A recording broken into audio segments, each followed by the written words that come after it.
आद्या दोबारा उस मंगलसूत्र को अपने गले से निकालने लगी कि मृत्युंजय ने आद्या का हाथ पकड़ लिया और गुस्से से उसकी कलाई को पीछे की ओर मोड़ दिया।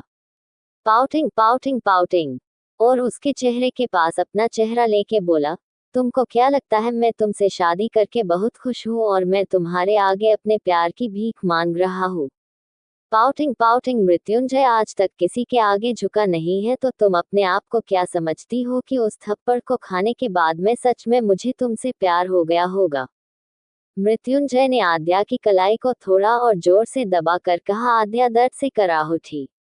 वो भी गुस्से से मृत्युंजय को देख रही थी पर कुछ बोल नहीं पा रही थी। मृत्युंजय फिर बोला, तुमसे शादी तुम्हारी अकड़ और तुम्हारी ये उठी हुई आंखें हैं न इनको झुकाने के लिए की है। तुम उस एक थप्पड़ के लिए हर रोज पछताओगी कि क्यों तुमने मुझसे पंगा लिया, तुम्हारी जिंदगी को नर्क न बना दिया तो मेरा नाम भी मृत्युंजय राठौर नहीं। मृत्युंजय ने गुस्से से कहा और एक झटके से आद्या को छोड़ दिया जिससे वो लड़खड़ा कर 2 कदम पीछे जाकर गिर गई।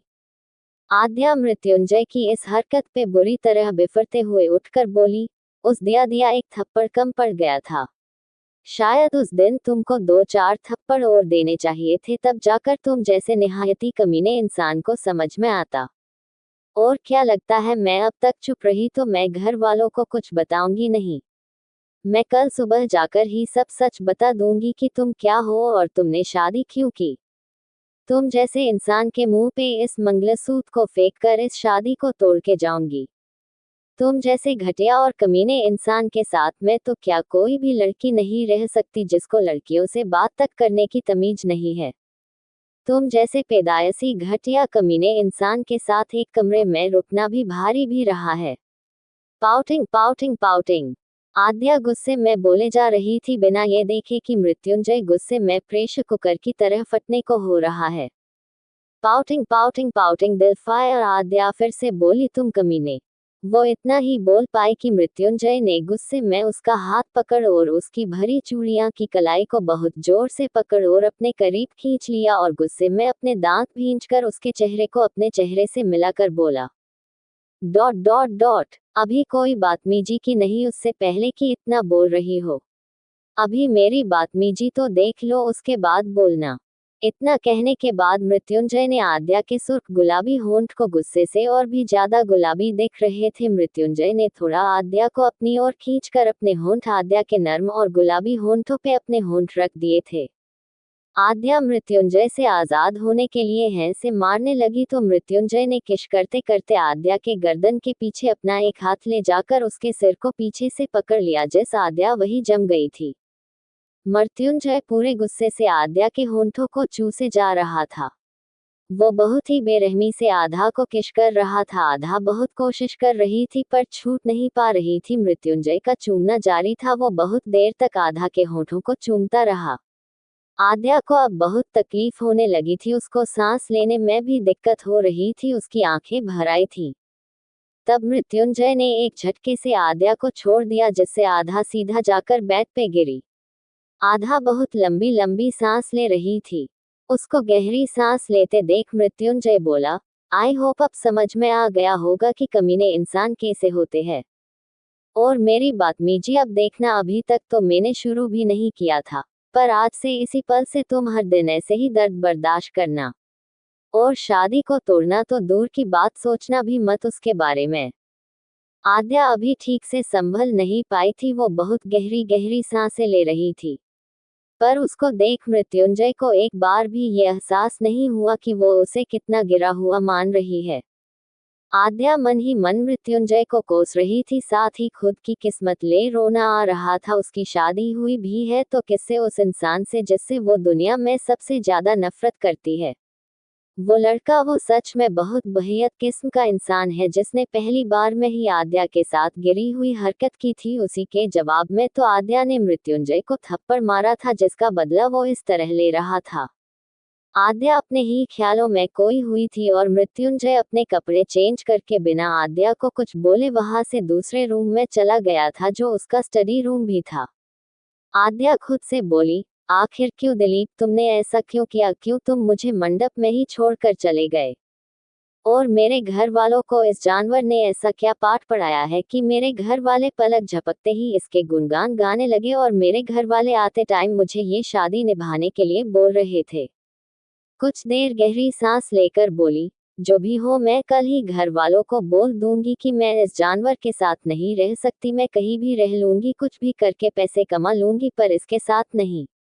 मैं सुबह अपने घर जाकर सब सच बता दूंगी इसके बारे में कि ये कैसा इंसान है और क्यों इसने मुझसे शादी की है सब।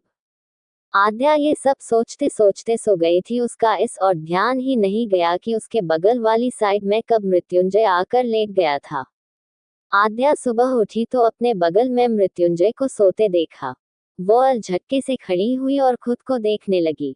उसके कपड़े ठीक थे, ये सब देखकर उसे तसल्ली हुई थी कि तभी उसके रूम का गेट बजा। आद्या कभी गेट को देखती कभी मृत्युंजय को देखती, पर गेट नहीं खोला। इतने में वापस से गेट बजा। गेट की खटखट से मृत्युंजय की नींद खुल गई। वो बिना आद्या को देखे रूम का गेट खोलने चला गया। सामने मृत्युंजय की दादी खड़ी थी। वो बोली, बेटा आज तेरी शादी के बाद पहली सुबह है तो इस हिसाब से आज बहू को पहला दिन है, और वैसे भी आज आद्या को पगफेरे के लिए जाना होगा तो उसके भाई का फोन आ गया है, वो कभी भी आता ही होगा, तो तुम ये साड़ी आद्या को दे देना, वो यही पहनकर अपने घर जाएगी। दादी ने बहुत आराम से कहा और जल्दी से तैयार होकर बाहर आने को कहा। मृत्युंजय ने एक नजर आद्या को देखा और फिर बेड के साड़ी फेंकते हुए बोला, ये साड़ी दादी ने दी है, पहन लेना, और यही साड़ी तुम अपने मायके पहन कर जाओगी।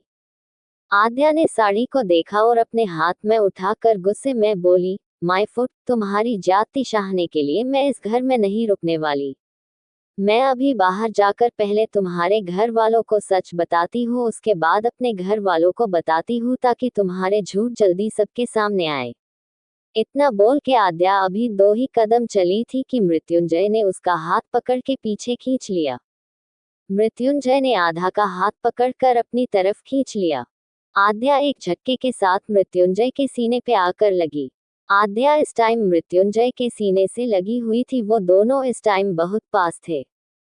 मृत्युंजय आद्या के चेहरे के पास अपना चेहरा लेकर बोला, जो अकड़ अभी दिखा रही हो न, वो 2 मिनट में ढीली हो जाएगी।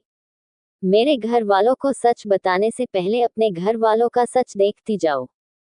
इतना कह के मृत्युंजय ने आद्या को खुद से दूर किया और एक अलमारी के पास जाकर उसने कुछ पेपर निकाले।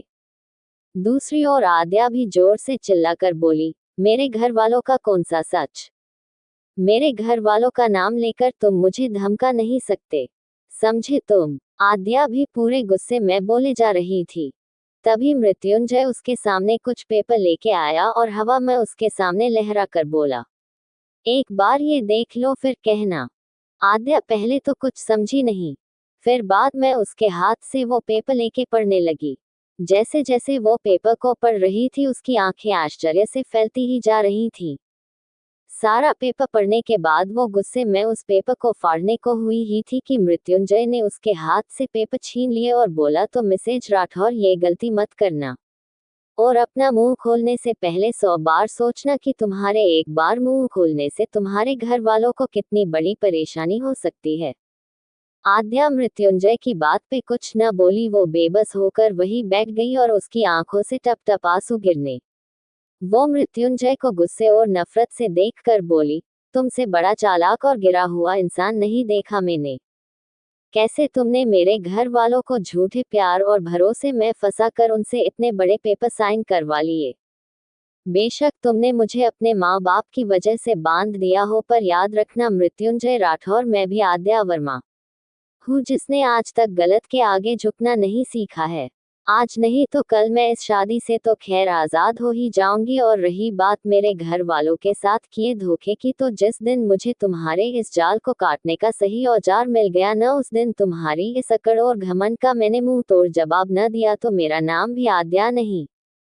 और एक बात और सुन लेना, मैं इस घर में तुम्हारी या तुम्हारे घर वालों की गुलाम बनकर नहीं आई हूँ, मैं एक जबरदस्ती की शादी से बांध कर आई हूँ, तो मुझसे तुम या वो कोई उम्मीद न रखे। मैं सिर्फ कुछ समय के लिए हूँ इस घर में, तब तक हो सके तो सब मुझसे दूर हो रहें। आद्या ने एक जली नजर उस पर डाली और बेड पे पड़े कपड़ों को उठाकर जाने लगी। फिर कुछ सोचकर मृत्युंजय में पास आकर बोली, और हाँ, जो गलती कल रात को की थी ना, दोबारा कभी मेरे पास आने की गलती मत करना। दोबारा मेरे नजदीक आने की भी कोशिश की तो जलकर खाक हो जाओगे। सह नहीं पाओगे मेरी नजरों की तपिश को और खुद के अपमान को। आद्या ने अपनी बात कही तो मृत्युंजय भी गुस्से से भर गया था। वो गुस्से से जलकर बोला, दो कौड़ी की लड़की समझती क्या हो खुद को कि मैं तुम्हारे साथ सोने को मरा जा रहा हूँ। तुमसे शादी कर ली, तुमको किस कर लिया तो तुमको लग रहा है मैं तुम्हारा दीवाना हो गया हूँ, जो तुमको पाने के लिए, तुम्हारे जिस्म की गर्मी सहने के लिए मैं मरा जा रहा हूँ। ये वहम अपने दिमाग से निकाल दो कि मृत्युंजय तुम्हारे प्यार में अंधा होकर तुमसे शादी कर बैठे। तुम मेरे सामने आकर खुद भी बोलोगी और सारे कपड़े निकाल कर भी खड़ी हो जाओगी न, तब भी मैं तुम जैसी लड़की को हाथ नहीं लगाऊंगा। वो क्या है ना, मेरा टेस्ट इतना खराब नहीं है, दूसरा तुम इस लायक भी नहीं हो कि मुझे अपने करीब आने के मंजूर कर सको, तो आगे से मुंह कुछ भी कहने से पहले 100 बार सोच लेना, समझी तुम। और अब जाकर चुपचाप नीचे जाकर दादी के पास जाकर एक अच्छी बहू का फर्ज निभाओ। मृत्युंजय इतना कह के आगे बढ़ गया। आद्या अचानक से मुड़ी और जाते हुए मृत्युंजय के आगे आकर उसके बिल्कुल करीब आकर अपने पंजों को थोड़ा ऊपर उठाकर मृत्युंजय के करीब आकर उसका चेहरा अपने दोनों हाथों में भरकर उसके चेहरे के करीब अपना चेहरा लेके अचानक से अपने होठ मृत्युंजय के होठों पे रख दिए। तो प्लीज सपोर्ट करो और कमेंट और स्टार रेटिंग्स बढ़ाओ क्रमश।